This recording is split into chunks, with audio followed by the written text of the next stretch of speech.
Yo, yo, yo, yo. Yes, sir. First place vibes. Vibes is pretty high in the city after another primetime thriller come down to the end. If you didn't see the game last night, you live under a rock. We pulled it out in overtime. Historic night. Matt Ryan going to the ring of honor at halftime. Kirk throwing for 500, 509. Franchise record. Um, Pretty stagnant offense for 4 weeks. Just really exploded in one game. It was just crazy, especially on a short week. But yeah, we definitely gonna get into it. Me and Mark was having really a great conversation about just kind of the vibe around the team that we're gonna get into. Give anybody else a chance to chime in. Of course, I got my boy Mr. ATL who I did FaceTime after the game, and he was down there at the stadium giving it to the Bucks fans on the way out. Hey, man. Letting them know, man. Hit that 285 South. So we gonna definitely get into it. I'm gonna go ahead and start off by really just pulling up the stat sheet from the game. Mark, since you are our guest, what was just your thoughts going through this game? If you want to do it quarter by quarter, however you want to do it, just watching this game, how you was feeling? Hey, Thursday night games are always fun, right? It's like that little treat. You don't gotta wait as long. So for this game, bro, I was just sitting back trying to just enjoy the game. Especially I went to the Saints game. Every other game this season has been stressing us out. So I was really laid back, just enjoying the game like an average fan. And I think the thing that caught my eye, from the first quarter to the end, was just Kirk Cousins, man. Like, he just looked like a good to elite quarterback. We haven't seen that type of play, in so long. Even Matt Ryan at his best, didn't look as good as Kirk did last night. Maybe that's a stretch. But, again, I just feel like Kirk, man, he looked healthy. He looked comfortable in the offense. And I just think my biggest takeaway was, man, I hope we keep the ball in his hands going forward. I think he gives us a really good chance to win, when he's leading the offense and, we're playing with like a up tempo. Yep. AG, what you was thinking? What's your vibe after that game when during the game? Well, I'm gonna just lay it out on the table, bro. Like, I'm still tired. Like, I went to the game, you know what I'm saying? It's 8 o'clock game, primetime game. So you already know, you had to pack the house. It's late, it's dark, but at the same time, it's still a football game going on. It's still a whole NFL game, primetime game going on. For Thursday, it was a lot of people in there. The place did get packed at one point, but I do think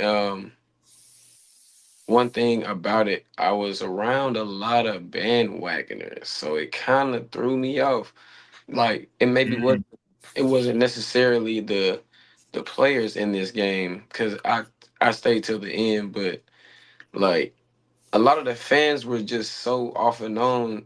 Like, even when we were doing like good, it was still like something to complain about, and I'm like, we're in the game still. Like, come on now. So a lot of folks left when we were down, and it was a minute 44 left, and we had no timeouts. And I think people forgot that we also didn't have any timeouts when we had a game win drive against the Eagles. So once again, the offense did stick out. The defense has felt the wrath of being on the field too long for the past few games. So we can't blame defense for how they let up anything or the injuries that may be there. There's no excuses, but at the same time, we can't sit here and put it all on the defense or put it all on Cool, because they both have been saving this team for the first like 4 weeks of the season. Yeah. Well, during the game, man, I was hey, we in for a shootout. Obviously, I didn't come into the game thinking it was gonna be that type of game. I really thought it was gonna be, kind of a slugfest how the rest of our games have been. But I also kind of felt that our offense had to have a coming out party eventually. But you just, theoretically, you would have wanted it to be more complimentary when your defense is, getting stops or, holding teams to low 20s, how they've been doing. But overall, I can't really complain too much. Of course, we're going to get into, some things that did bother us during the game. Of course, there were plenty of those things. But, at the end of the day, you did enough to win the game. You finally won a time of possession for first time this season. That's big to me. Third down, 6 of 14. I mean, that's not all world, but it's better than what they've been converting at, the clip they've been converting at. Fourth down, 2 or 3. They actually been pretty good on fourth down this year. The passing game was obviously working. I mean, it was to a point where I just gave up the fact we was gonna run the ball. I was like, why even? If it's hot, it's hot. But at the same time, I would like to see it be more balanced because I think we're better off, running the ball and having a threat of a passing game. But I also think, I think they're trying to get Kirk up to speed and get him in rhythm. So they probably use this game to be like, well, we might give you 50. Once it looked like it was about to be a shootout type of game, it was like, well, Kirk, we're going to throw all the rust off you this game. We're going to get you in a rhythm and just give you 58 pass attempts. And, if it's working, it's working, which it was. I feel like our offensive line been good all season as far as pass protection. Like, even though he got sacked 4 times, you drop back 58 times. So that's really not – I mean, that's decent. That's good, in my opinion, especially with a backup lineman in there. It was good to see the distribution on the offense with everybody. Of course, Drake ate. I mean, he always eats against Tampa Bay. I think we can just – get that established. Darnell has been, can I say, shocking? I mean, surprising. I felt he was a pretty good receiver, but he's excelling in my opinion from what I thought he was going to be. Kyle, oh my God, Kyle Pitts actually got involved in the offense. It was so good to see number 8 get the ball because we're gonna talk about that a little bit. I just can't understand why it's so hard to get him the ball. McLeod gave us his usual 6 and 60. So it was just a good all around, defense. Jesse Bates, he made another play. I mean, he seems to be like a real clutch defender. Like, he makes a play when you need a play to be made.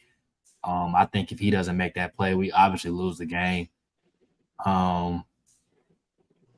Yeah, that's pretty the vibe. It was an up and down game. It's pretty much a typical Falcons game. I know people who probably watched it on national media was like, this is a crazy game, but this is really what we experience every week, to be honest. So it really wasn't too much new for me. So I know me and Mark was kind of having a discussion about the team and, the overview of the team because basically – I felt like they did do a good job of making second half adjustments from on the defensive side of the ball. And just want to get y'all thoughts on that because I believe if I go through their drives, they only put 6 points in the second half. In their first half drive, they go touchdown, field goal, touchdown, and then the half. And then, second half, they go punt, field goal, fumble, punt. So I feel like it had to be some type of adjustment because it looked like they was about to drop 40 on us if you go off the trends of the game, in the first half. And then I feel like even with New Orleans last week, Sunday, I kind of felt like they made a little adjustments too. So what you think, Mark? Like, let's get into that dialogue that we was kind of getting into a little bit.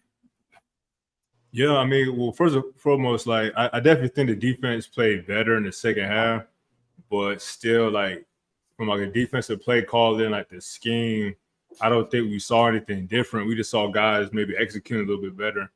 And then Tampa kind of playing towards the situation of the game.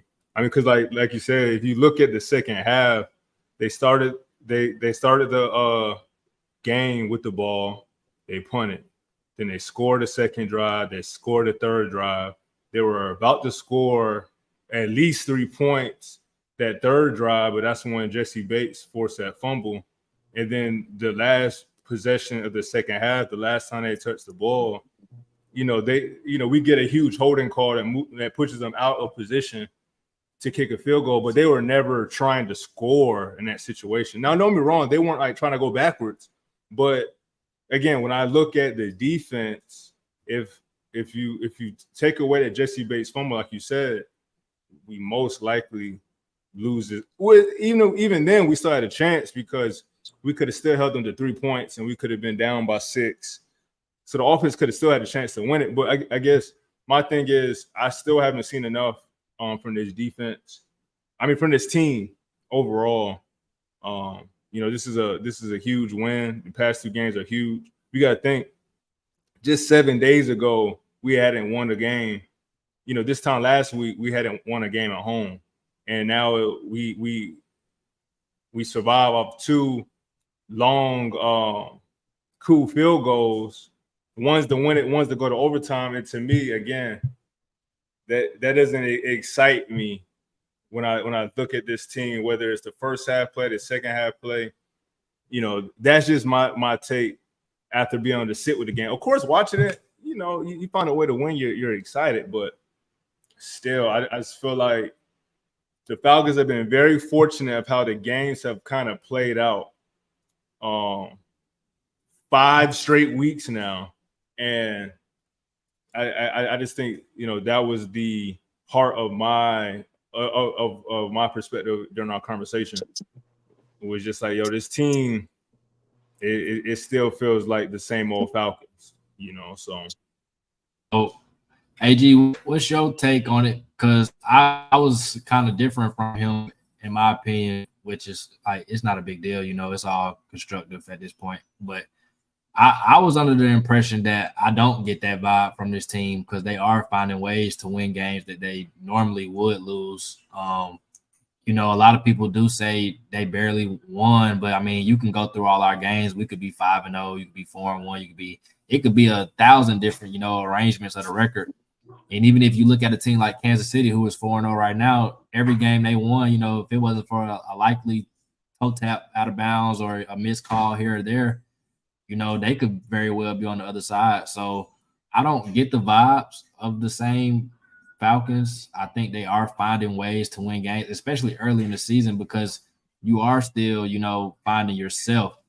So it's nothing wrong with it really being ugly at this point. Now, if we get into week 15, and, we still having those type of issues, okay, that's different. But I feel like the basis of a good team are there. You can see the flashes. It just hasn't all come together yet, which is fine because, like I said, it's only week 5. But what do you think, AJ? Do you get a different vibe from it, or do you feel like, because we were 3-2 at this point last year, but I feel like this 3-2 is way different. So what do you think? Yeah. So as far as our 3-2, I feel like our 3-2 was a kind of expected 3-2, but like we could have easily been 0-4, 1-4, 2-3 easily. But the 3 games that we won, they came down to the grit and the wire, but they were to teams that we usually would lose to in those situations, or if this player did all the stats that they did at a game, like speaking of Baker Mayfield, like if he was the type of quarterback that everybody's been saying he is, which he showed flashes of it last night, but when he did get out, it was just to bail the quarterbacks out. I think seeing the automatic playmaking of this defense and knowing the situation, I think situationally is what everybody's like, oh, this is the same old Falcons. We keep getting in the situation of a close game. But in a sense, bro, you can't really control that, bro. You're not going to blow nobody out by 40 every week. You're not supposed to have a 21 spread. Like, there's never been a 21 spread in the past 5 weeks of football on Vegas line. Like, nobody's beating nobody by that much. And the spread only opens up during the game once the offensive and defensive plans have gone up. So, I mean, I think as far as us being like a mud 3-2, no.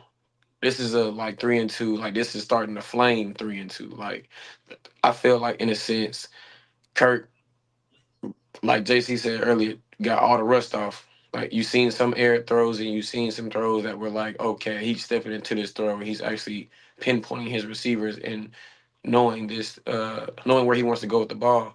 And he actually admitted to that in the interview last night as well. But I mean, I knew after 4 games that was technically like a preseason for them finding themselves and finding something that's working and trying to find a rhythm.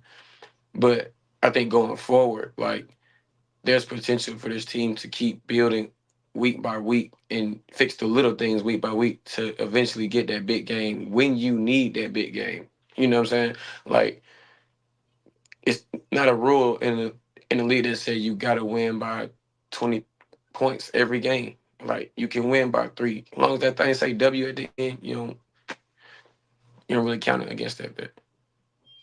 Yeah, because I was watching the Alvin Kamara interview last week after they had lost in the locker room, and he had said, because we know they blew teams out 2 weeks in a row to start the season, and they were basically like, he said that shit don't really mean nothing. Like he said, them games where you blow people out, honestly, it don't matter to nobody but y'all, but the fans, But he's like, the games that we lost today are the ones that matter because you wanna, feel me.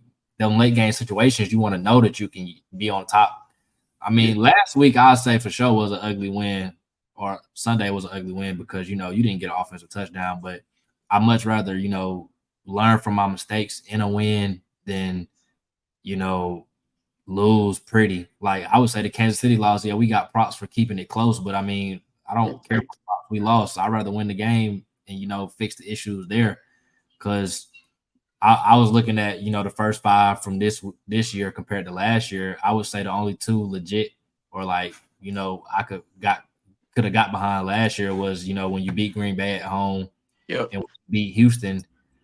Other than that, you beat Carolina by 2 touchdowns, but I mean we all see where that's going. And then Detroit, you went there, you got beat bad 20-6, and then you went to London to play Jacksonville, you got beat 23-7. So I don't know. I feel like this team, I just feel like the whole under the coach, it's way different from under Arthur Smith. Like the whole personality of the team is just different. The swag of the team is different. Mm-hmm. And I feel like for him to be in his first year with us as the official head coach, okay, look at his first year compared to the trajectory of what Arthur did his whole time here. I mean, I would say Raheem is already probably steps ahead of him as far as the way he's constructing the team, the close games they're playing. I mean, I know he doesn't really have anything to do with the national media or the national, primetime games we're getting, but we already are on a different level from what we were on with Arthur Smith. So, I don't know. Now, Mark, I agree with you when you say the defense is definitely, I wouldn't even necessarily say it's a problem. I mean, it got its issues for sure, but I mean, they kept us in the first 4 games, in my opinion. And even last night, I mean, I felt like they did second half was better in second half. Anytime you come out and get 24 put up on you, then you hold them to 6. I mean, yeah, maybe situation required, but I don't think Tampa Bay was the whole second half trying not to score. I mean, they were trying to score the ball. They just couldn't. Or they just couldn't execute. I mean, we can't stop a team from getting a holding call or doing something stupid on their behalf because usually we're the team doing something stupid. So I feel, and we're still doing stupid stuff, but we just, we're showing the ability to overcome our mistakes. So I feel like once the team gets into the point where they're not making those mistakes, I think that's when you can possibly start seeing, the 10-point wins, maybe 2 touchdowns, but I don't really think the margin of or the score that you win. I don't think we're going to see that because look at who y'all think on our schedule. Like even looking at that little bit right there, besides maybe Carolina that we could even beat by 10. You're not going to beat Seattle by 10. I mean, Dallas maybe not really. Going to New Orleans, going to Denver, the way Denver been playing. I mean, so I don't know. Well, again, like I think y'all are too caught up in the point differential. That's never been the focus. It's about the context. It's about what's happening in the game. That's why I was saying like situational football. okay, we held them to 6 points, but they had 2 scoring drives and they had back-to-back scoring drives coming out of halftime. Like that's what I'm looking at. I'm not. Yes, it's 3 points. You take that. That's a win over 7.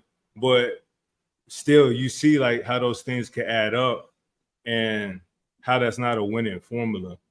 So it's not about blowing the team out, but it's about how you play, how you execute. It's the same thing I was mentioning in the Philly game. If Saquon Barkley makes that catch, wide open catch, the game's over. Now, like you said, that goes both sides, but I'm just saying there's context in every single one of these games. And Pittsburgh, as a running team, they were never going to score that much, but you see the final score. Same thing with Philly. They were down a player, whatever that happens. But again, when you just look throughout the schedule, the only impressive game, if anything, was, to me, the game we lost, which was the Kansas City Chiefs.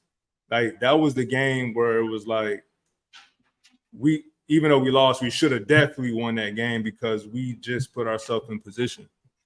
So, again, that's all I'm saying. It's about how we're executing. That's what I was telling you. Either way, when I look at these first 5 games, I'm like, okay, going 3-2, 4-1 is great. You don't want to be 1-4, right? But we're 3-2. That's where we want to be. Most importantly, we're 2-0 in the division. We're in first place in the division. That's why those 2 games were so big, because it gave us the opportunity to have a 2-0 lead in the division. That's more important than being 3-2 or having 2 losses. We 2-0 in the division. So to me, the true test is October 13th. October 13th, that's when I'm going to start truly holding this team accountable. And I feel like any observer, that should be the game where, okay, maybe we don't win by 10, but we go out there and, like you said, Kyle Pitts is involved. Bijan's eating. We're getting pressure. We're getting 3 and outs. To me, that's winning football. And that's all I'm saying. It's not the score, but it's about how we're playing. And, again, we have a good opportunity next week to change my mind completely. Right. I definitely get what you're saying. I feel like there is a part of the fan base that feels like how you feel right now. But I mean, sometimes I'm on both sides of that fence, but I feel like after last night, after that 2-game stretch you just went through, like you said, you set yourself up pretty good with that, because you're 3-0 in the conference, you're 2-0 in the division, so you set yourself up nice, especially with Carolina coming up. But I feel like early in the season you can't really get into how it looked, because it's early. It's gonna look ugly right now. Like, who in the league, even the defending champs, look ugly right now. I guarantee they much rather be 4-0, than whatever. Because after we lost to Pittsburgh, and New Orleans was looking how they was looking, and Tampa Bay was looking how they looking, the whole vibe around the team was we going 0-3, possibly 0-5. Everybody was saying that. As soon as we beat Philly, the fan base started coming back around, start getting a little hype for the Chiefs game. I don't think nobody was overly disappointed that we lost. But, I just feel like this early is kind of premature to really be tripping on how it looked. But I mean, I get what you're saying. I'm not going to be blind to the fact that they definitely have things they need to work on. I'm not saying they are a finished product or a perfect team by far at all, because anybody I text during the game, I point out all the stupid shit they do, and there's a lot of stupid shit that they do. But I feel like you have to learn how to win, and they're doing a good job at learning how to win. They're doing a good job of, like you say, situational football, late game execution. Like, at this point, I feel pretty confident if we get the ball and Kirk need to go down there and do whatever he needs to do. I'm confident with that because I've seen it, I'm confident with our kicker. I don't know if I'm necessarily confident that our defense can get a stop, even though we managed to do that against Philly. But, I mean, I'm not going to say we have a piss-poor defense. I think there's a few adjustments that could be made.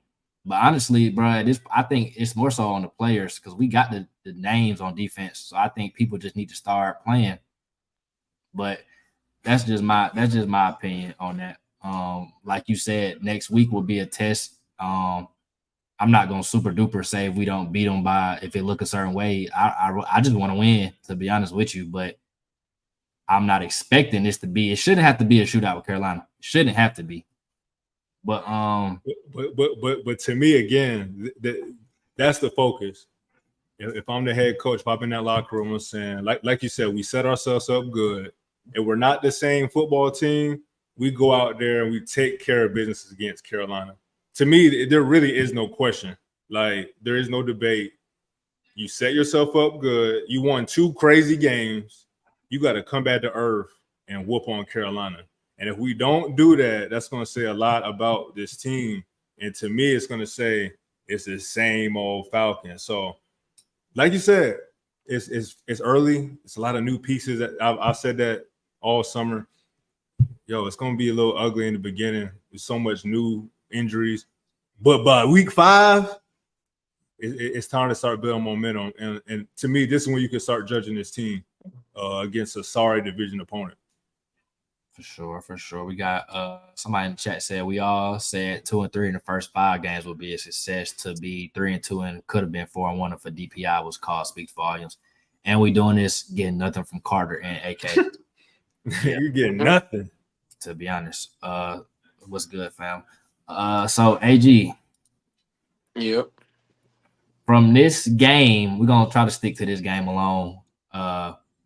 What's the good that you felt from this game? You know, play calling, you know, any players, just what you feel good about coming out this game? I also feel good that knowing that if Kirk Cousins needed to drop back 58 times, he could do it. We all had questions coming into the season if he was fully healthy, which we all know he's not.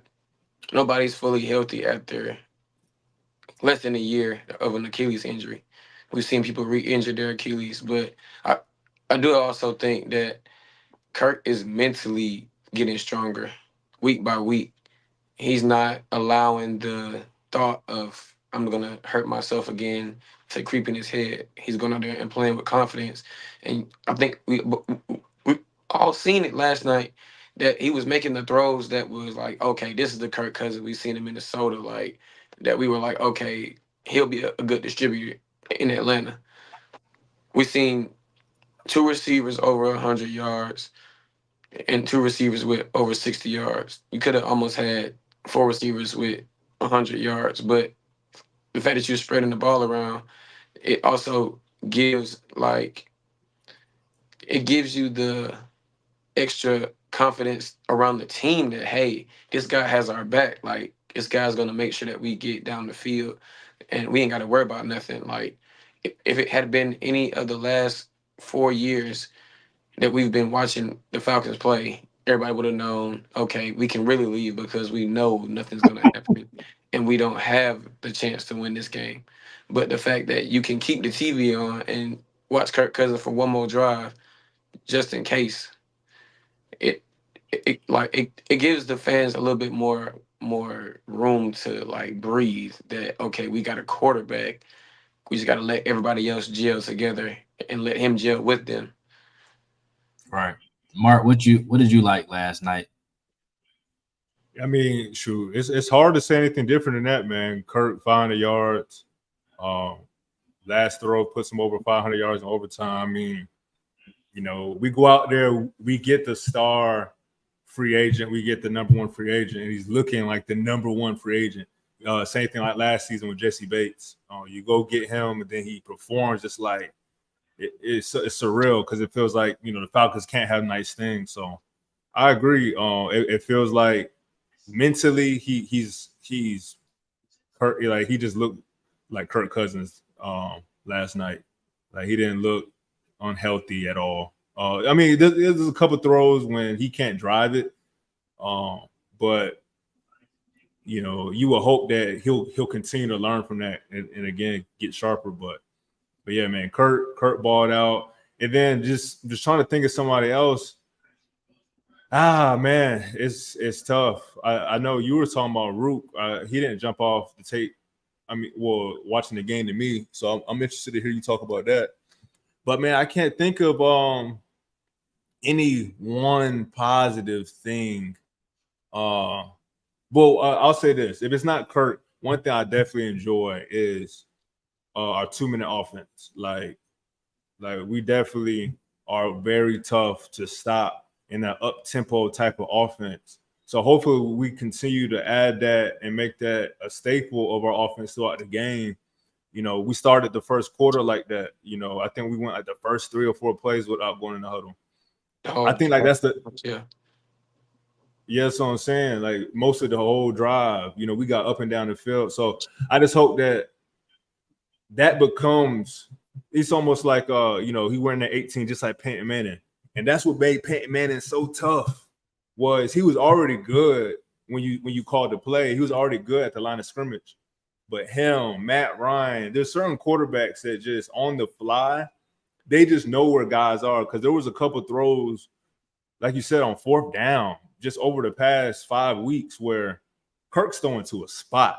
And that guy is there. Whether the guy catches it or not, he's throwing to a spot. And we haven't seen that type of offense or passer since Matt Ryan. So again, I hope we just lean on that more, man, and less of Zach Robinson. Like I really feel like Kirk puts us in good positions in that offense. Most definitely. It's hard not to go with Kirk. I mean, you got to put him in there for sure. Like anytime you throw for that amount of yards, I mean, game ball off the rip. Like, you know, you was the MVP of the game. Kadero Hodge, I say, you know, stepping up big, you know, next man up mentality for him to, just catch the ball and got a first down, but to turn that motherfucker up and take it to the house, I was surprised. So I know the defense probably got caught off guard, like, oh, he running. Man, the whole stadium got surprised too. Man, that was crazy. I'm glad that Drake got to have that type of game on a national stage, because it's kind of hard when you try to go to bat for your offensive weapons. Like, I've been trying to tell people the whole time Drake like that, but, you know, he can't control who his quarterback is, so he doesn't really get the chance to show it necessarily. But I think we all knew when he got with Kirk, you know, that he was going to, you know, finally show the national media that he was really like that. Darnell, like I said, he's been a bit of a surprise. He's filled in nicely with that number 2 role. I think him and Ray are almost damn near like Kirk. It's really hard to tell who Kirk's favorite target is at this point, because he spreads around, but he definitely has a rapport with Darnell at this point, I can say for sure. Like in clutch situations, without a doubt, it seems like he lock in on Mooney. Yeah, for sure. And Mooney's route running is crazy, so I ain't mad at it. I definitely say you got to give a shout out to the offensive line, because anytime you drop back that many times, especially because they was blitzing almost every play, and it just got to the point where they just said, you know, we're just gonna drop back and try to play coverage because the blitzes is not getting on. I think Bijan Robinson is, I don't know who got on him about pass protection this offseason, but he's stonewalling everybody. They was dead wrong for having Vita Vea go against him one-on-one, so I understand he made a business decision on that play, but right. The offense, Zach Robinson, I kind of want to throw him in there a little bit. You know, I think he's showing the ability to adapt his game plan and his philosophy. I still say we're doing a little bit too many screens. I don't know if that's kind of like it is an extension of the run game. And I guess with an older, less mobile quarterback, you just want to get the ball into the hands of your playmakers. But I feel like the flow of when he's calling the screens is just not appropriate to me. And I think that's his biggest step as an offensive coordinator, like learning how to flow with his play calling in the game. I feel like his route combinations and stuff are way better than what we've seen from Arthur Smith. Like, people are open. So, you know, not even close. Not at all. So he's doing a little bit better. You know, like I said, it's his first time doing this, so I'm going to give him the benefit of the doubt throughout the whole season and next year and whatever we give him. But I would say that's good. Like I did text you about Rook. I feel like he looked pretty good in the run game. I mean, he made a few stops. He looked stout on the line. Grady kind of came alive a little bit in the second half. Onyemata did it.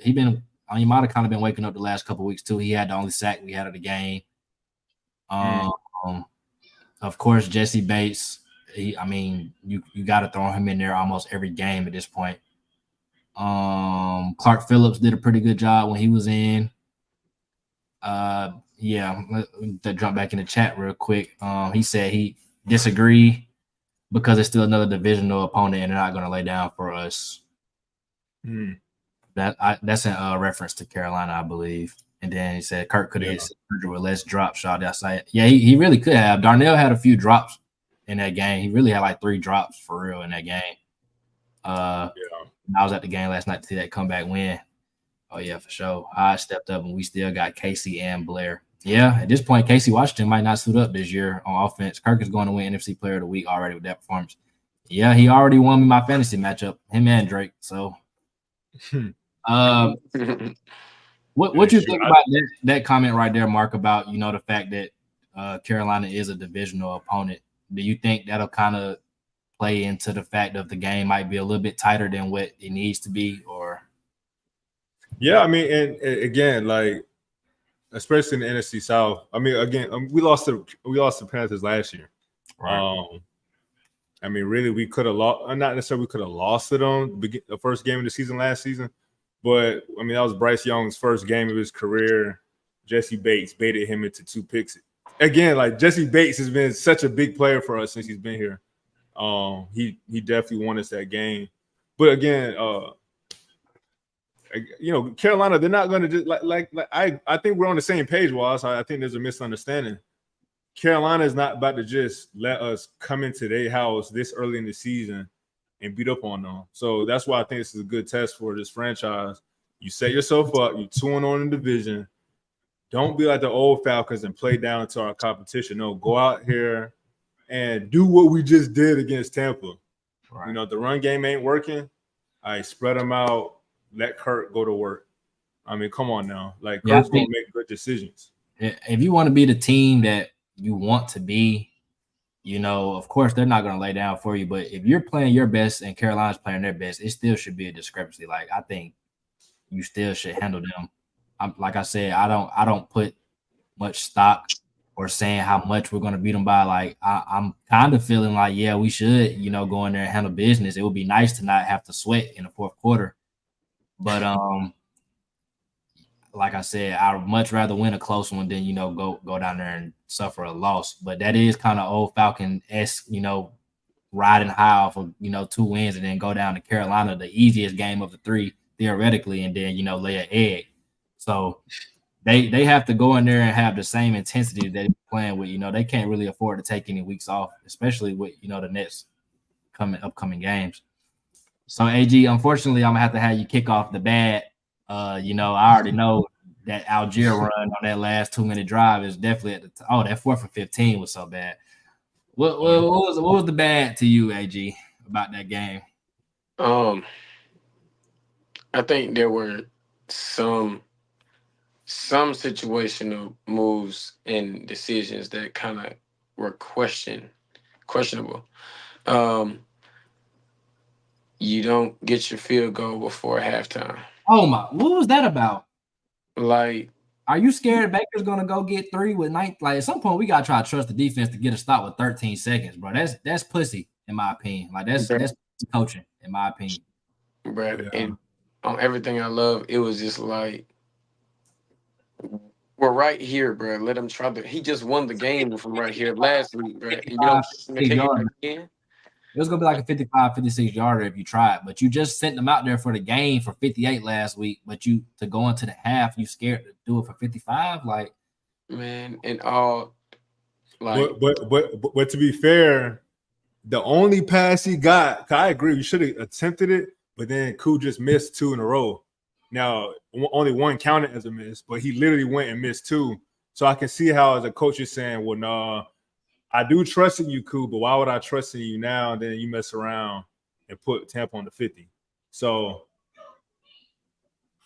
yeah, I would give the coach a little grace, just a little grace for that one. He probably felt like the trend, the way the game was going too, like the defense hadn't really shown the ability to get a stop. So, why even play around with that extra 3? So, I kind of can see, but at the same time, like, bro, we got Koo. Like, I'm trotting them out there every time. I'm trying to steal those 3 points because, like I say, the margin of victory is slim. You can't really leave 3 out there, but it didn't come back to bite us. So, go ahead, AG. Yeah, so it's crazy because y'all literally said what my next point was going to be. Like, but despite everything, like, you still got to be smart with how you see something going on, and if you know you can't fix and stop the bleeding, all the way right then and there. You don't want to go ahead and keep making yourself get gashed and leak more. So hey, we were getting gashed almost 5 to 7 yards a carry almost. So I don't know like how many times I've seen a 2nd and 2 or a 2nd and 3. Like, but the last thing that I think was one of the bads from the game was our tackling. Like our defense Mm. isn't tackling. They're trying to arm tackle, and it's not going to help us when we play heavy run teams if you're not tackling, because you got a running back that's taking the ball from the first to the third level off the rip because somebody's getting blocked, and then by the time you got three players to tackle him, he's literally diving at their feet. Each person's diving at their feet. Like there's no chance that you can even try to tackle them. Um, but like all of those little things come within the week of practice and preparation for the game of next week. So that might not have been a thing of emphasis. It might have just been a schematic emphasis during the week. You know what I'm saying? So they work on different things in practice. So I would just say practice some tackling. Yeah, I feel like in this scheme, tackling should be of the most importance because we already playing 30 yards back on everybody. So you got to come up and you're limiting explosive plays by design, by choice. You're saying to every team, we're not going to give up over the top. So by saying that, you have to be able to tackle, and you also got to be able to stop the run. Like I feel like that's the bad that's really puzzling to me. Like us not being able to rush the passer at this point, that shit don't even faze me. But why can we not stop the run? Everybody came into the season, where's our strong suit? Oh, on the interior of the D line. We have depth. We can go 2-4 deep on the D line. We got 2 rookies who can't even get on the field because we so deep on the defensive line, I just don't understand what's going on with the D line or with the run downs. It's like, bruh, people aren't, like you said, people aren't getting touched until they even get to the third level. Is Nate Landman that important to our defense run downs? Like, goddamn, we need to sign him. We need to sign him because since he's been off the field, we cannot stop the run at all. So, and then you lose Troy after he come off a career game. So it's like, I feel like when we start stopping the run on defense and we start putting people in obvious passing situations, I feel like our secondary and our pass rush will be better off. Yep. But until then, when you like 3rd and 4 isn't really a problem. I don't have to sit back here all day. We can run something short. I think we've seen with our team, like even like with the Saints game, when Derek Carr was in obvious passing situation, we were able to heat him up a little bit. Baker Mayfield in the second half, we were able to move him out the spot a little bit in obvious passing downs. But I just feel like we need to do better stopping the run. Like that, you have to make teams one-dimensional. And Tampa Bay is not even a good running team. That's the crazy part about it. Like, so it's a copycat league. So the Falcons just have to know every team you play from now on, they're going to try to run the ball on you because you haven't shown the ability to stop it. So I think that's Antonio Hamilton, bro. Please just don't get offer, bro. Why the fuck didn't we just put Clark Phillips in the game at the nickel position? I was wondering That's that, what I'm brother. I was saying. getting fooled. Like, why do you not in the game? Hamilton out there? Like, bro, I would have rather went bit nickel and just put Richie out there. I swear, because another thing that I'm tired of. I like the bad part. It's more easy to be negative. Why do we insist, bro? Do the Falcons? I don't think the Falcons pick up on shit. Like the NFL is moving to where everybody's putting their number ones in the slot to take advantage of matchups. Most teams, if they let their corner travel, which most teams don't, they're not going to let them go to the slot because outside guys have trouble in that slot area. We saw it last week with Olave eating up on D. Alford. We saw it this game with Mike Evans eating up. He was going to do the same thing to D. Alford, but he was doing it to Antonio Hamilton. Why? If you're playing zone coverage, I don't care where your corners are at. If you're going to play man-to-man, why did you pay a corner $80 million to guard the other team's number fucking 3 receiver? When you constantly see they're going at the slot corner, it doesn't make sense to me. Now, if you want to double team with a safety, if you're just going to double team them and leave everybody else one, okay, cool. But if I'm Antonio Hamilton, I come to the sideline and my DB coach says something to me, I'm gonna tell him, shut the fuck up. I was just guarding Mike Evans one-on-one. What do you expect? Right. I don't understand why we're doing that. The amount of outside zone that we're running is starting to be troublesome to me, in my opinion. Like, bro, I watched Bijan in college. He had no problem running in between the tackles. Like, I don't know why we refuse to do it with him. I feel like outside zone is easier to lose yards already as it is because you're trying to stretch it so trying to stretch it so far. But like, why can't we just sometimes and Zach Robinson before the season started literally said that the run game was going to be versatile. He said that literally, but we're not seeing that yet. Once again, is Drew Dalman that important to run blocking? I don't know. Maybe he is. Maybe we don't know the importance of these players until they're out, but I don't know. I'm the outside zone, the wide receiver screens. Oh my God. If I see another wide receiver screen, I'm going to blow my damn brains off. Like, hey, shoot, that's not going nowhere. Darnell Mooney is not the type of wide receiver that needs to be on because he's too small. Like, he has straight line speed and he's shifty a little bit, but if somebody he plays around too much when he gets the ball. He doesn't go up the field at all. So if you want to throw something out, swing, like give it to Bijan. Or just run the ball. Because we're throwing screens for 2 yards or we're getting a block in the back, we're getting a holding call. Because the timing of it is just off.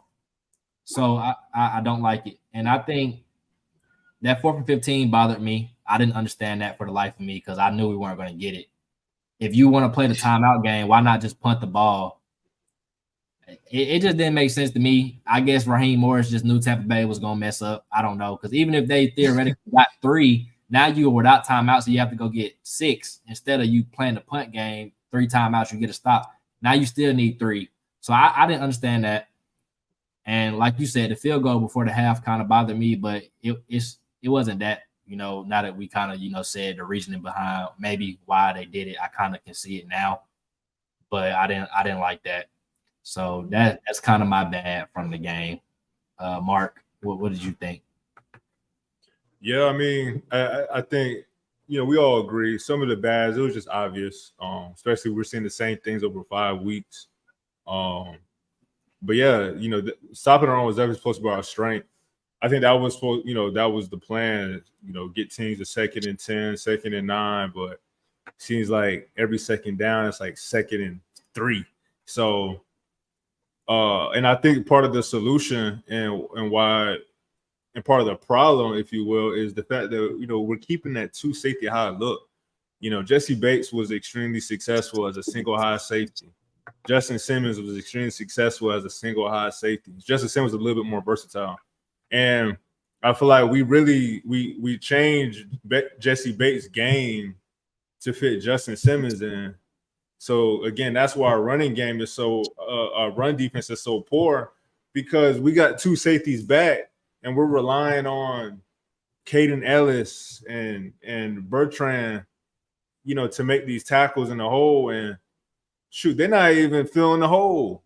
So luckily we got 2 safeties back there, or otherwise, shoot, you get past Caden Ellis and it's a one-on-one with Jesse Bates. I don't care how good he is. These guys may be scoring. So it's like we damn near need to just trade for a linebacker. We need to find a way to get like an elite linebacker, because Caden ain't.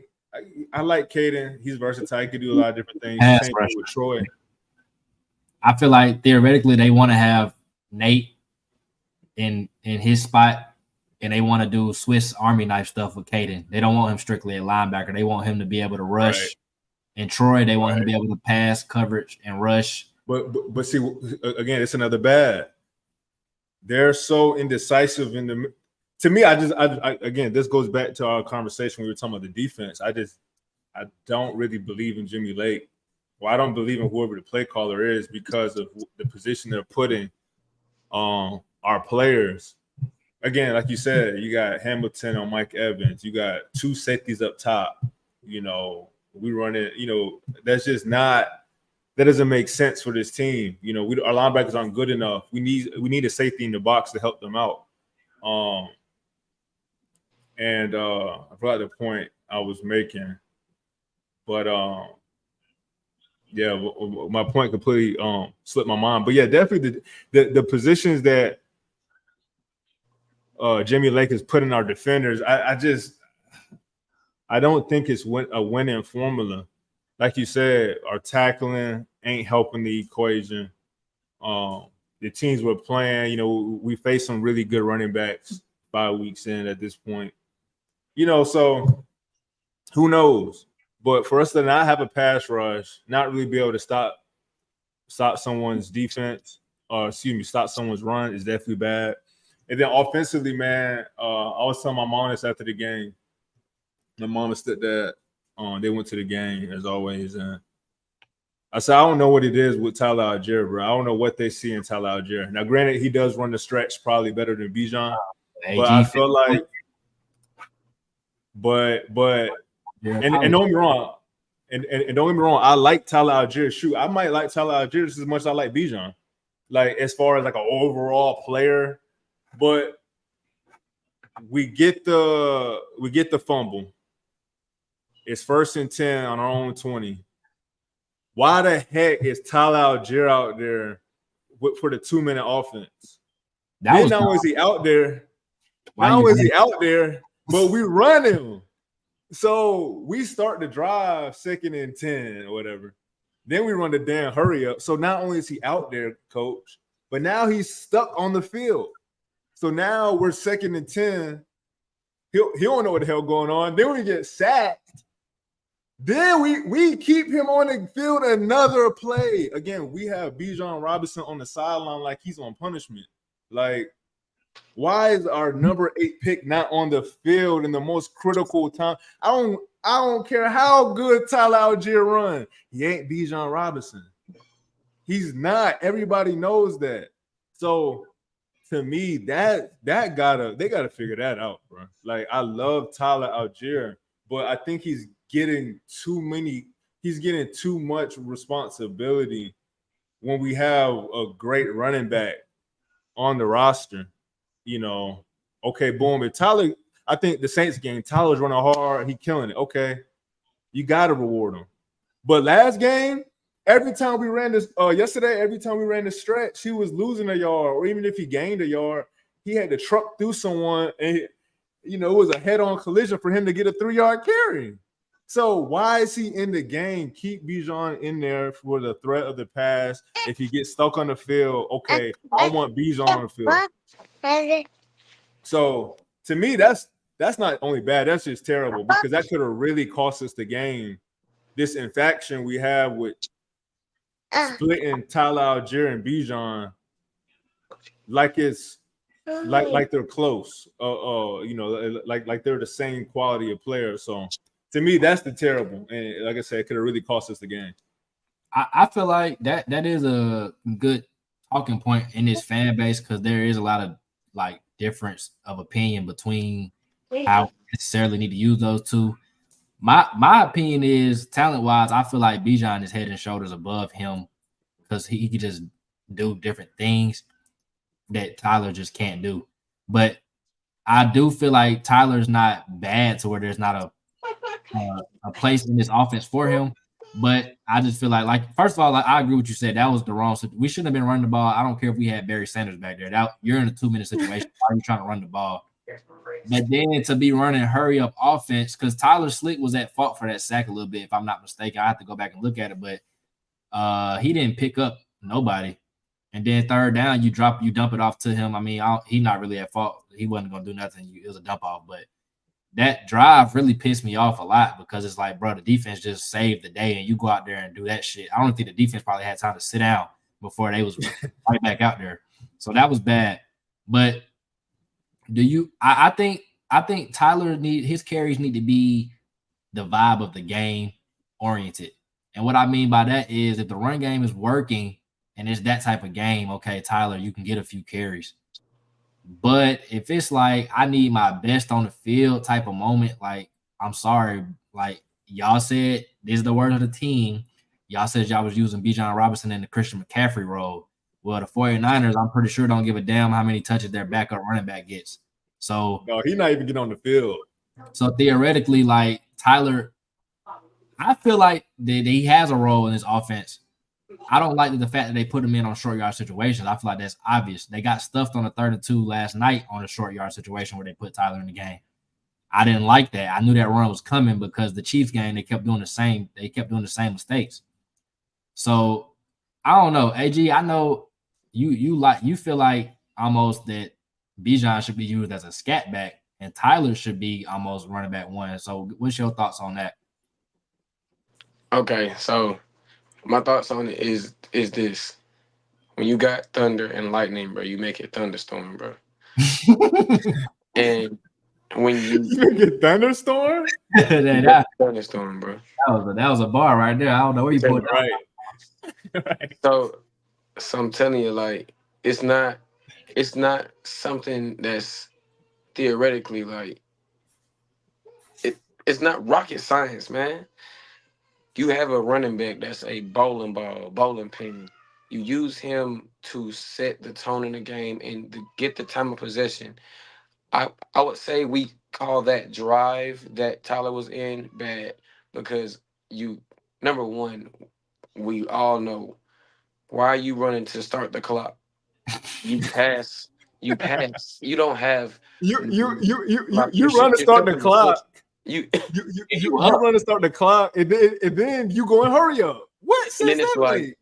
like, and then I'm looking down on the field. I'm like, wait, so it doesn't work, and then you're still gonna keep the clock going? Okay, so let's not change the personnel. Let's not get some speed or some extra guys to spread out the defense. Like, okay, my opinion in a 2-minute situation, unless he's needed to block, Bajan needs to be the weapon running back that he is. You want to use him like Chris McCaffrey, let him line up in the backfield and let him line up in the slot.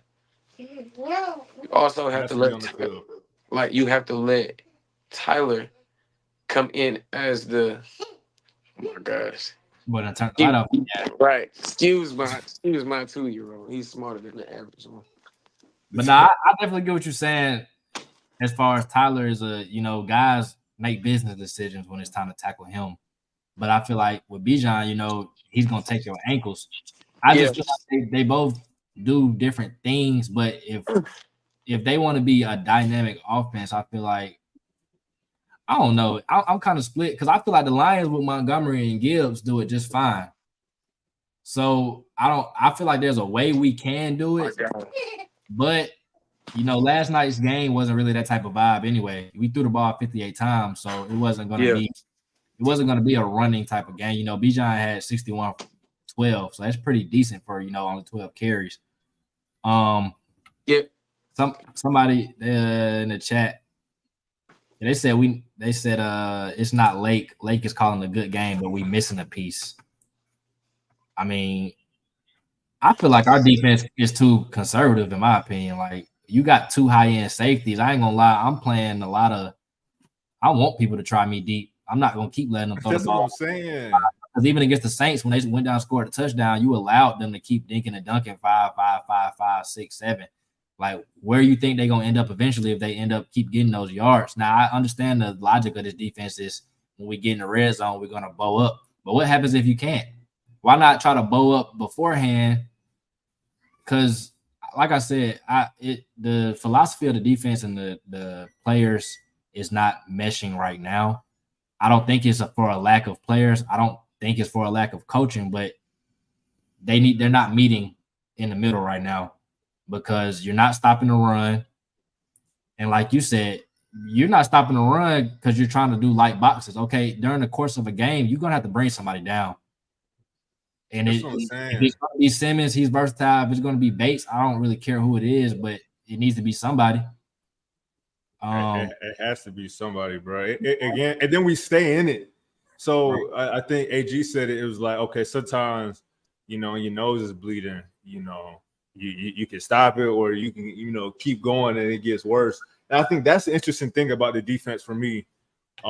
Basically the last 4 weeks since we gave Justin, since we kind of gave Justin Simmons that one game to catch up, we keeping him back. And it just seems like bro, you got to put one of them in the box occasionally. Like, what? Why are we?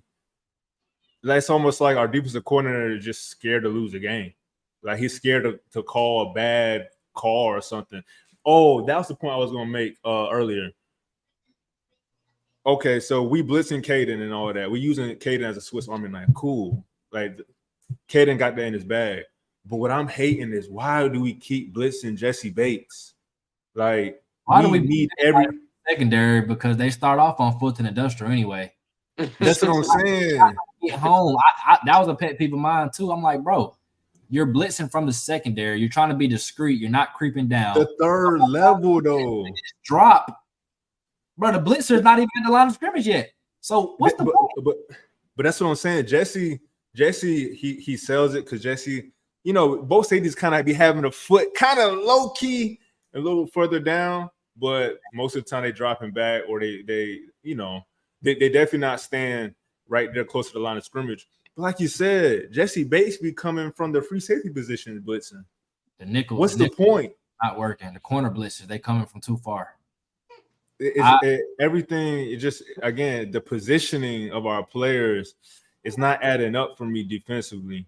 You know, it just it doesn't make sense. And then again, the same thing applies for offense. You know, the situational the personnel in certain situations is crazy to me. And maybe that's because, you know, it's a new coaching staff and all that, and, you know, they deserve that grace. But I just think there's a lot of little things happening, and, you know, it got to be cleaned up. I mean, you just think about the false start, the delay of game to end the game, to end the fourth quarter. And how is that possible? That's something you see. The referee standing over the ball, so it was like both teams kind of tripping, but. I mean, it was confusing, but at the same time, they was got a big like a motherfucker, like they won the game already too, though. Like, exactly, but that's what I'm saying. Because really, a ref. So, like, for example, boom, Kirk spikes it, or let's just say Tom Brady spikes it, and they going through the whole situation.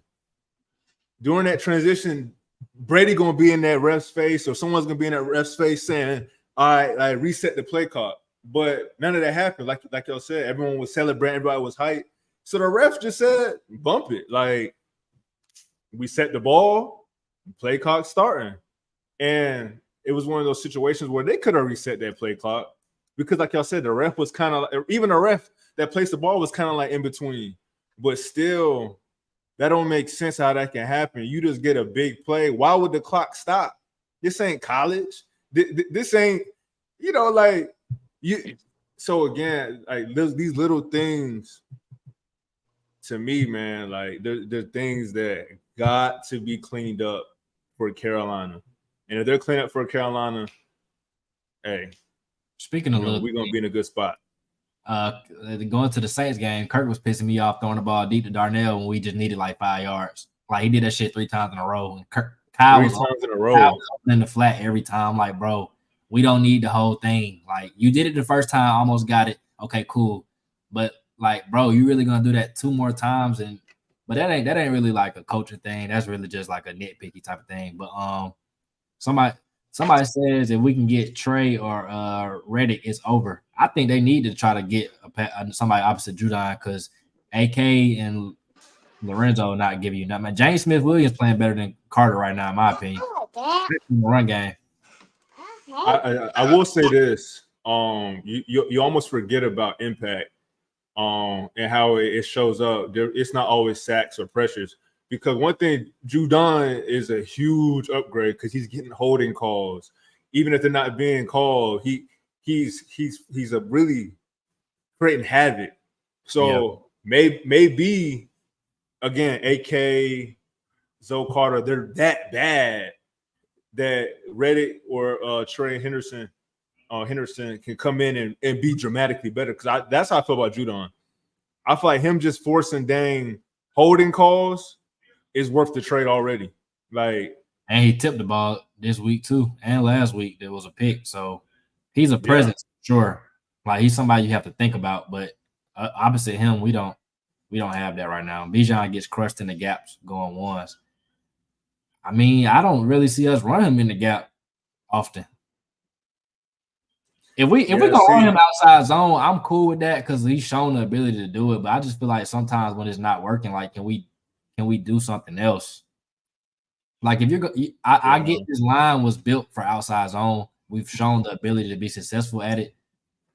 But like, goddamn, like if it's not working, you can't just keep doing it.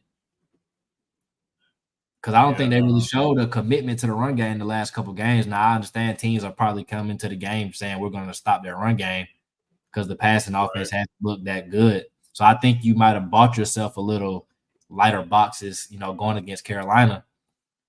I'm cool if we can win either way, but I feel like our run game is too good to just completely abandon it. Like I'm not trying to have Kirk fucking throwing for 58 attempts every game. Like his arm is going to fall off. Mooney is Jesus. Yeah, I like Mooney. That's what I'm saying. We got to get a top-notch edge or middle linebacker, and this defense is solid. Yeah, we need another pass rusher. I hate to keep saying it because we pass up a one in the draft. I'm not even going to get into that conversation. It's not Lake. Lake is calling a good game, but we missing a piece. I think they just calling it conservative, like you said. He's not trying to lose, especially with our offense playing the way they've been playing. We really couldn't afford to make no mistakes on defense, catastrophic mistakes. So maybe if the offense get going a little bit, we'll start seeing the defense, start getting a little bit more aggressive, I'm thinking. Yeah. I mean, shoot, have we gotten a pick yet? Well, I know AJ missed one, but other than that, Mahomes. Oh, yeah. We got one last week. Yeah. Well, I meant like other than like that tip. Jesse got one on Jalen Hurts in the Eagles game. Yeah. But turnover, we ain't really been there. Sack-wise, we ain't really been there. Yeah, definitely the Simmons one was probably the best turnover, like, throughout the game, again, you see the upgrade of a player he is over Richie Grant on that interception. Especially when they show up the stat and he has the most interceptions on Mahomes. So it's like, dang, okay, like he really know how to bait him into that. But yeah, man, I really feel like a pass rusher would be nice, but at the same time, part of the reason why we had to call this conservative defense is because they have no trust in Hughes, Clark, Hamilton. They don't have any faith in them because they keeping the safety over there, and they still gonna get burnt on outside routes. So that's the thing that worries me about this defense. I feel like we have a real big hole at cornerback too, and it limits Jimmy Lake's play calling. So now he has to keep that safety over the top because he's just terrified. And teams know that.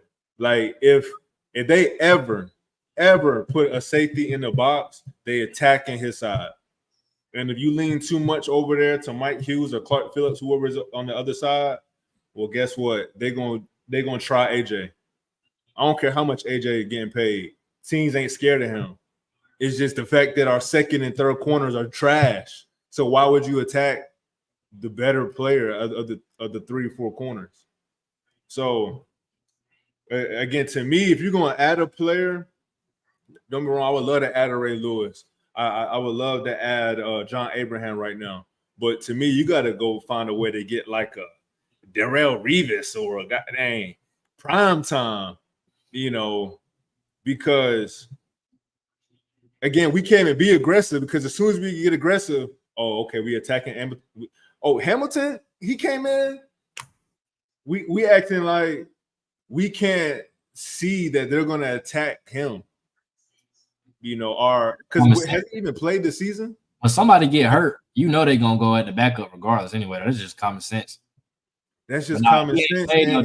Snaps all season, so I don't know why they threw him out there over Clark. You throw him out there, that's cool. Like you said, it's over Clark, but at least put him in position. Shoot, if you're gonna do something, blitz him. Blitz Hamilton. Don't even put him in coverage. So that's what I'm saying. I think, again, that's what we were talking about earlier, and that's why I was excited to have the conversation. I'm not that's when you were talking about adjustments. I can't give Jimmy Lake that credit yet. I haven't seen it. He hasn't been bad, but for us to still be terrible at pass rush, we can't stop the run. We have no faith in our cornerbacks. I mean, to me, we're basically praying a team gets down into the red zone and then Jesse Bates forces a fumble. like that's what we're really hoping for. Or teams get down to the red zone, get to 4th and 1 and go for it, and we make a stop. But if teams just play fundamental football against us, they will get 3 points every drive. I don't feel like IQ's been that bad though, in my opinion, because He hasn't been terrible. I feel like the weak spot of our defense has for sure been D. Alford, and I don't think that's because he's just bad. I feel like when you look at our defense, you're gonna say where I'm gonna attack. So he's the weak link of the secondary. Theoretically, you know, you're not gonna attack, like you said. I don't think teams fear AJ, but I don't think he's one of those players where you just constantly throw at him either. So I mean. You're not going to throw at Simmons. You're not going to throw at Bates deep. So you're going to go at, like I said, the slot is where people are putting their main receivers. But like I said, I don't feel like the players are bad. I don't feel like Jimmy Lake is bad. I just feel like they're not on the same page right now as far as not knowing the personnel. And I feel like Zach Robinson and the offense kind of got that same problem a little bit too. Because like you said, you're not stopping the run. I ain't gonna lie, I feel like not stopping the run is more so on the players though, because we came into the offseason raving about the D line, and right now they getting put. It's like the blind side out there. They taking their ass to the sideline. Like Grady, Ayumata, they haven't been doing what they need to do on the inside. Zach Harrison and Taquan Graham, I think, have been playing good. I think they need more snaps. I think Eddie Goldman is pretty stout in there, but he's not really a true nose tackle to me, in my opinion. Like I want somebody like Jordan Davis as my nose tackle. That's what I need. Big, like right.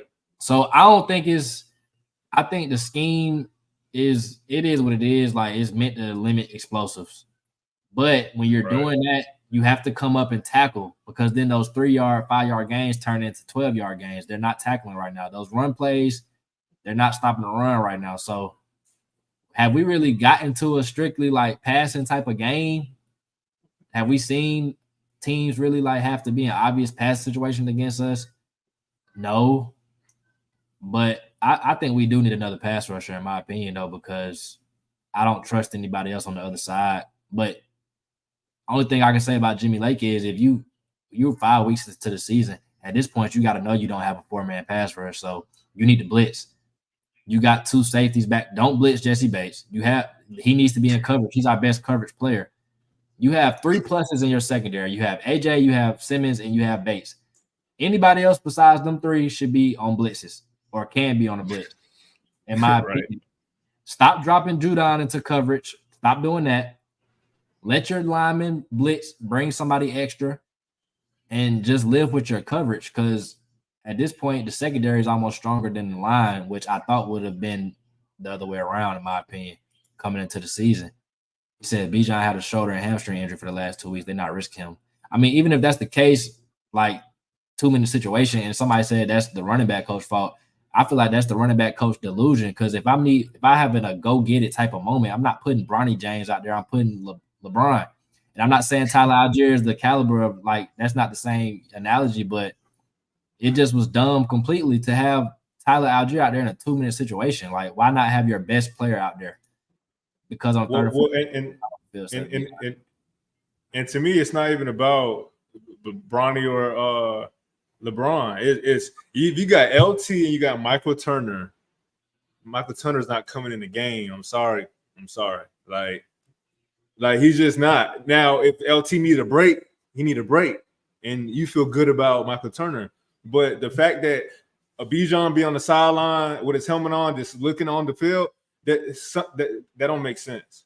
Yeah, somebody said that doesn't make any sense. Bijan ain't under yet in the A gap. I feel like the day they called Bijan's name 8th in the draft, that is not Tyler's team anymore. Because, I mean, like I said, some games it might be Tyler's day. It might be we need that bowling ball rumbling down the field. But if I'm coming into the game, Bijan, you're going to be the main guy. Like, that's just common sense to me. If he wasn't planning to be that, you shouldn't have drafted him at number 8, and you could have stuck with Tyler. I'm not saying Tyler was bad, but I'm just saying usage-wise, I don't know if I'm liking it being 50-50 necessarily. Like some games call for that. It might be a game where we rush the ball a lot because it's working. Okay, I'm cool with a 50-50 split that day because, like you said, Bijan might need a break. But on gotta have it downs, obvious passing situations. Why are you running the ball? Why is Algier in the game? Period. Why is he running hurry up and he's in the game second and third? Like Bijan's on that sideline, probably thinking, "What the hell?" They have to stop bringing in Tyler to take this out. That leads team though. On God, like that's another thing wrong. Oh yeah. Every time you bring Tyler in the game, you 9 times out of 10 running the ball. Right. And you know what's funny? It was one drive. I forgot what happened. I think maybe Bijan was hot or something. I think Bijan had probably one of his best runs. Then he went over. Matter of fact, I think that was a third down run you were talking about. Maybe in the third quarter. And I remember it panned over to the sideline, and Bijan goes over there. His face is kind of, he's a good teammate, but you can kind of see he was kind of like stoic, like he had like no reaction. And then Grady Jarrett came up to him and dapped him up. It's like he knew, like, hey, like you being a pro, like respect to you because we both know you shouldn't be coming off the field. Like that doesn't make sense. Maybe he is more banged up than we think, though, because he was on the injury report with 2 different injuries twice. So maybe he is a little bit more hurt. If anyone's banged up, it's Tyler Algier. Shoot, he's hitting people and he's getting hit. So I mean, dang, like again, that has to. We got, and it almost seems like if you're gonna do this, then you might as well bring out a third running back. If you're gonna be running it like this, bring another running back out to keep Tyler fresh because you just running Tyler into brick walls.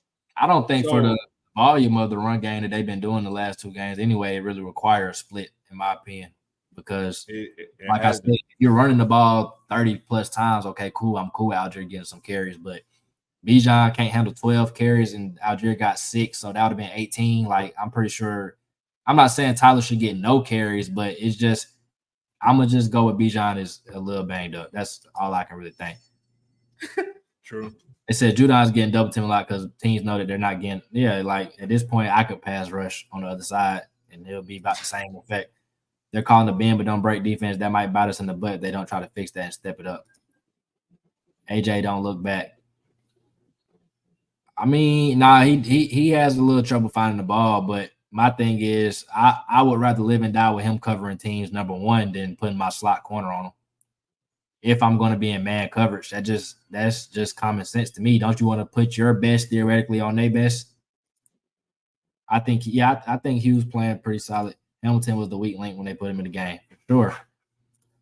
Wrapping it up. I guess we can I'm gonna pull up the schedule, but AG, you've been on mute for a little minute. I know AJ over there going crazy. What's your general gist on this team so far into the season? I know the vibes are pretty high coming off these last 2 wins, but just as a totality on the whole season, how you feel about this team right now? I feel like right now we're in the harvesting phase with this team. The seed was planted in the off season. We just watching everything grow up. Of course, if you would know because you the man with the green thumb. So when you first start growing something, it's gonna be weeds and stuff around it that make it look ugly.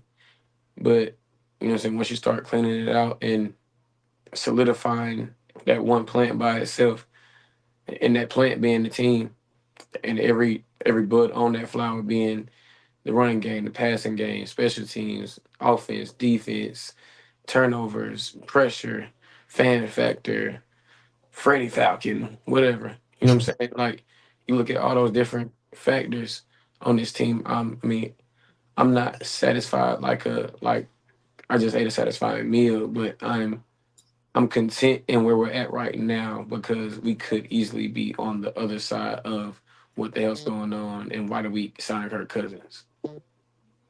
Easy. Mark, what's your thoughts on the team now? Kind of looking at the layout ahead. in the first 5 games. Like, what you feeling right now? Yeah, I mean, hey, I think AG made his last point was a great point. 5 weeks in, we can even say really 2 weeks in, it looked like the investment, the Kirk Cousins was a good investment. So that's a good feeling because it's like it could have easily went the other way, could have not been healthy. So going forward, I feel extremely confident, especially after he coming off a 500-yard game. It feels like he has probably another couple of those this season. Like, why not? Especially when you get into games against Seattle, Dallas, New Orleans. You know, there's going to be some opportunities for him to pop off again because no one thought he was going to pop off this week. I mean, we thought the offense might be better, but 500, like, so, you know, on Thursday Night Football, you know, and he's the first player this season to have 500, you know, so again, like, I'm feeling good. You know, like AG said, hey, this was the ugly period. Like I mean, y'all both got dreads. Shoot, I cut my hair now, but shoot, I used to have hair. We all remember the ugly stage, but then man, we had the ants, man. That's what I'm saying. You looking crazy, especially me. Shoot, I you know, I was growing up from like the, you know, I had the tent fade. So, you know, once it starts getting a certain height, you know, hey, you in. And I think that's where we're at right now. Like, we're getting to that period where things are starting to look how we want it to look. Let's see how we do against Carolina. You know, we come back to the crib against Seattle. Then we got Tampa again. Like, the first 5 games was a good test, but this is another good test because if you can mess around and go 3-0, and you got Dallas, you got New Orleans, again, we would be so battle tested and we grew so much in 2 months that by the time January comes, shoot. I mean, like you said, I don't care if it's 30 seconds left. If we need a field goal, I'm feeling pretty confident that somehow, some way, Gaza's going to be open, you know. So again, I'm feeling really good. I'm excited against this. I'm excited to see us play Carolina. I thought that's a good opportunity for everybody to eat and just continue to build momentum. So super excited, you know, to be on a 2-game winning streak. Yeah, no doubt. Like I said, the conversation we had prior to even getting on the stream, I feel like it was a real good conversation because it is like really both sides of the fence. And I think the more you watch the team over the years, you know not to get over the hill over certain things because when you see those things that they need to fix, that's what holds you back from being all the way optimistic because it's like, are they going to fix those things, you know? But at the same time, you know, I think it's an appropriate time to kind of be excited about the team because you have the makings of a team that can do damage. You know, you have a coach that breathes belief into the roster. I can tell the players kind of like believe his message as well. You know, your defense, I mean, they're keeping people low scoring games. They're keeping you in the game, basically. You know, your defense is good enough to keep you in the game. Still have things they need to work on. But I feel like as long as they're not naive to the fact they know they have things to work on, I feel like that will take us to the next level. Now, if they're content with being 3-2 and they think what they're doing is fine, that's when I think we'll run into issues. But I think from, you know, listening to the press conferences and stuff, I feel like the team is aware if they want to get to the level that they want to go to, that they know they need to fix, you know, the little things that they're messing up on.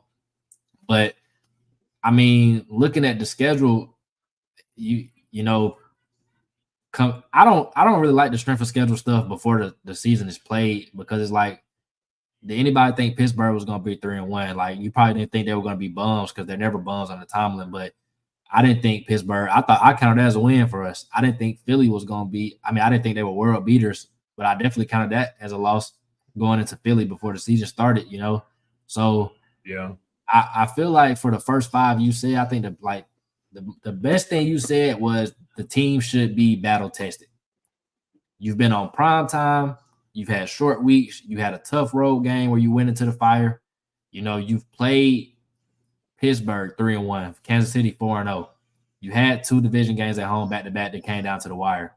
So now this next 6-game stretch, I need to see some type of consistency. Like, okay, you won 2 games back to back. You won 3 of your last 4. Can we not be on that swing of win, lose, win? Like, can we start stacking up wins? But let's look a certain way now while we're winning.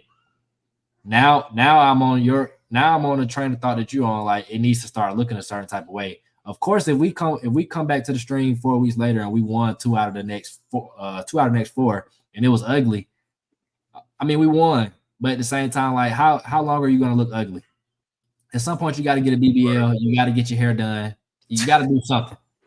So, at some point, you got to do something. Like, if you want to be what Raheem said, we're a quarterback away from competing. Competing means you're trying to go get a championship. You can't keep looking ugly all season. We gave y'all the benefit of the doubt. Preseason, you didn't play. You had a really tough start. To be 3-2 at this point, head of your division. You need to capitalize on the momentum you built. Like you said, the Falcons of old, they're going to squander it against Carolina. They're going to if you lose that game, you basically fucked everything you've done at this point. Man. So they need to go to Carolina and handle business. I think if Raheem is the coach of this team and we have the veteran leadership on this team, they need to not let this game be like that Cleveland game years back where the team really admitted that they didn't take the team serious at all. I think they need to go into this game and like really have that. Good thing it's a division matchup, so I guess they'll kind of have that juice already. But you don't want to sleep on your opponent because Carolina, since they put Andy Dalton in, has been looking, a little competent, and they're still not a good team. But Seattle is looking better than what I thought they were going to be looking. So that should be a good test, in my opinion. I think that'll be a good game. Going to Tampa Bay. That next stretch before the bye week is tough. Crazy. And even after the bye week, that was the sweet spot of our schedule that I had predicted. But the way Washington's looking, Minnesota, the way they're looking, I mean, it ain't really many freebies on our roster. I mean, on our schedule. So, but I feel like if this team can get to the point of, executing on offense, executing on defense, special teams, that was another bad last night, bro. The kickoff coverage was ass. How the hell did we get a field goal block? And you get a delay of game. Like, special teams just like, bro, come on. Terrible. Special teams supposed to be the phase of the game where you can do the best. Like, come on, bro. It's special teams. Kick the ball in the back of the end zone. But like I said, if we can get it right on all 3 phases, I like our best against anybody's best. Yeah. I still say we should win our division. I still say I'm gonna stick with like 11 to 10 wins on a bad day for us because I feel like we have that much talent. It's just like how you said, it's really on the coaches to put the talent in a position that they need to be in. And I know our coaching staff is going to have to grow as the season go along too, because like you said, it's Jimmy Lake and Zach Robinson's first year being a coordinator. So it's going to have to grow. But, 1 week at a time mentality, I definitely say we should be 4-2. And you coming off a mini bye. You have all the time in the world to prepare for this matchup. Don't come out there looking like how you looked against Pittsburgh that you had all season to prepare for, and you come out there looking like you don't know who the hell you're playing against. Right. So I definitely say after you win that game, 4-2, sitting at the top of the division still, because Tampa Bay plays New Orleans that week, and then New Orleans got Kansas City Monday night. So we should be looking pretty good, in my opinion. Yeah. And that's definitely a big thing too. When Saints and Tampa, when they drop in games over the past couple of seasons, we'll drop a game the same week. Right. So again, like, that's what I'm looking at going forward, man. Can we take advantage? And if we can, I mean, like you said, I like our chances against anybody. And I think a lot of that, it has less to do with Raheem Morris, Zach Robinson, Jimmy Lake, this defense. It's all because of Kirk Cousins. Like, I feel like he gives us this unique chance to always have opportunity to get some type of points. Every drive, it feels like we could score with Kirk Cousins. So, hey, that was a hell of a free agent signing. No doubt. Definitely no doubt. AG, go ahead and give us your closing thoughts. man, I just know it feels good to be proud or excited about the team. We have really. I see a lot of people like saying, "Man, the Falcons are like they just won a Super Bowl," but bro, y'all don't understand what we've been through the last 2 seasons, bro. To go from what we endured at the quarterback position these last 2 years to having somebody throw for 509 is like the biggest jump that you can make. So, what's your closing thoughts, AG? Because we do have a mini bye coming up, so it is kind of a rest period for the team. But yeah, what's your closing thoughts about it overall? All right. Well, in closing, man, I really think that it has a lot to do with our leadership, the way the team is led, the way the team is taught the different schemes and schematics, the ins and outs of the scheme, the different tweaks of the scheme that help the scheme be specific as far as like blitzes and different twists or something like that the defensive line may do. Um, that has to start coming out as far as like play calling wise. We need to see more exotic packages when it comes to defense. Defense got to almost game plan like they're the offense. Like come out with a game plan on defense that you're gonna force their hand or force them to play a certain way so that they have to adjust and become one dimensional. Um, being the coach right now, I mean, that's what I'm learning to do. Like you got to take away a team's strength or let them show their hand first before you start trying to clamp down. But once you do see it, you have to make this necessary adjustments and get it done. Um, next game against Carolina, you both have said it plenty of times. We just got to take care of business. It's not let's play around with a 3-point lead the whole game and hope to win in the end. No, it's not gonna work. We gotta go in with the mentality that we want to whoop their ass so bad that Michael Penix get in the game. Oh, That's what And we want. that would be beautiful.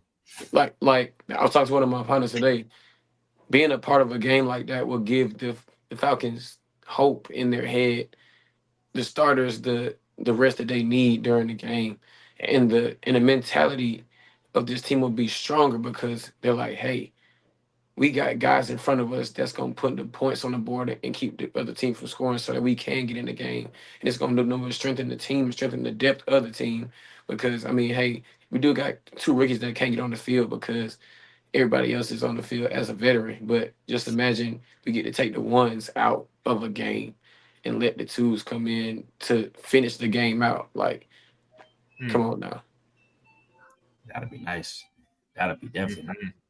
Mark, what you think in conclusion about this team going forward?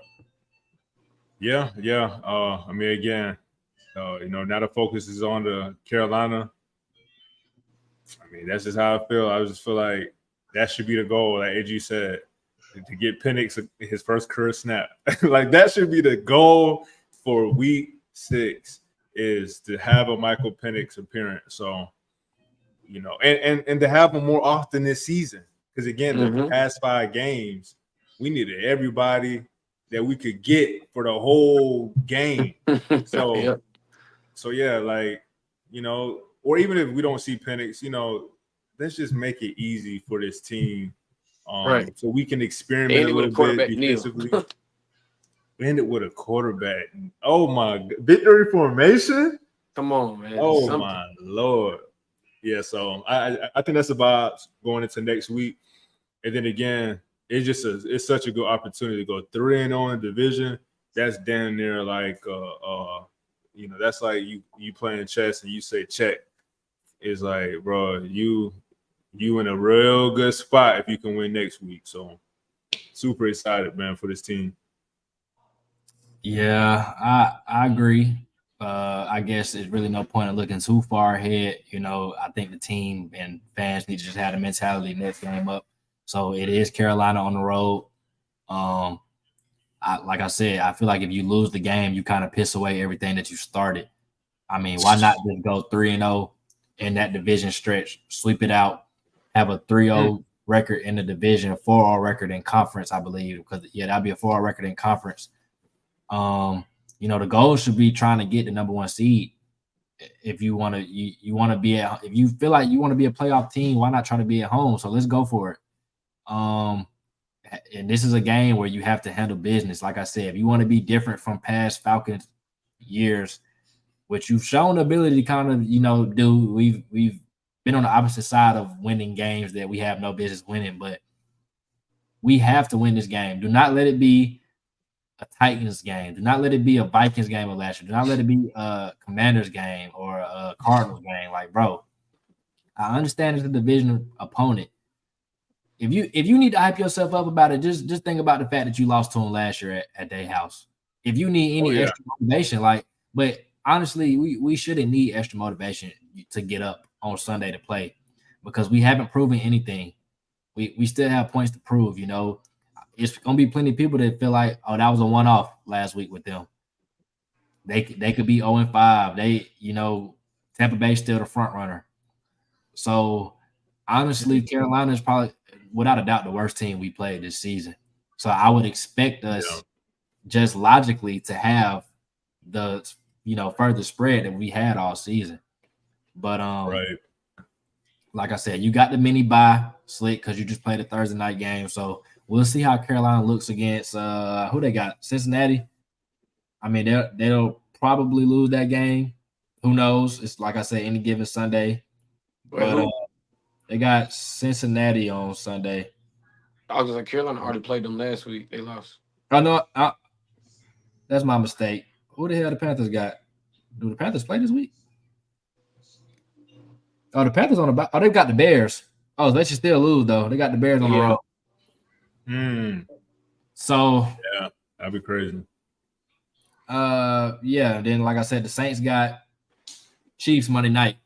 So that could be potentially all 3 teams in the South lose, and we're the only ones who win. And then you go into next week, Tampa Bay and New Orleans play each other, so they got to take each other out. Pull a game. Hey, you pull a game away from one and 2 games away from the other. You feel me? And then you set yourself up good. And if you somehow go into Tampa Bay and you beat them, it's probably you run away with it from that point. So I feel good about that point before no. Yep. I feel good about the team. Like I said, I think we all know that there's things we can work on, but I'd much rather be working on stuff and be 3-2 coming out that part of the schedule. It's always like you look at your team and be like, why are we doing that? But then you look at another team like, damn, they got beat 40-15. You're like, okay, well, we're not that bad. Like, we're not doing stuff like that. So it could be worse than what it is for sure. I just feel like there is a next step that I would like to see this next 5 games for sure, or at least the 6 games before the bye week.